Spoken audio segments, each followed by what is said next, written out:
Are you looking to renovate your house prior to putting it on the market for sale? If so, listen to this quick tip. I've spoken to many homeowners. I've done a bunch of videos as to the return on investment when doing home improvements.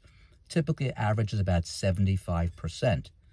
But I encountered somebody a while ago who was going to do his own renovations. So therefore, he felt he'd get a return on investment. Instead of paying, $15,000 to redo a bathroom, he can do it for about $5,000 or $4,000. And there's merit to that, and the numbers work. The factor is you have to consider the value of your time. And this house, by the way, is empty. It's sitting vacant. He has a mortgage. He's making mortgage payments. He's making tax payments of $16,000 a year. He's making utility payments and insurance payments. So with all that said, it's now been 2 years. He's still doing the renovations. So the question is, was that a smart move or not a smart move?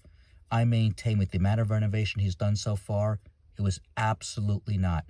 So my comment to you would be, if you're considering doing home renovations and you are not a professional who can get it done quickly, be true to yourself and really judge how long you think it's going to take to do, and then double that or triple that, and decide how much it's going to cost you to do, and then double that and triple that, and then you'll probably be possibly close to correct.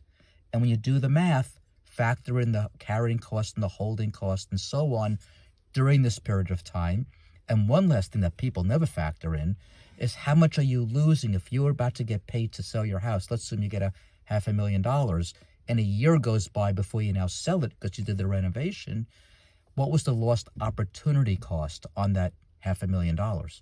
If you would put in the bank, which right now you can get 5%, that's $25,000 additional dollars. So is it really worth doing a home renovation, or is it worth reaching out to somebody like us at Leave the Key Homebuyers and having us buy it for cash in its as-is condition?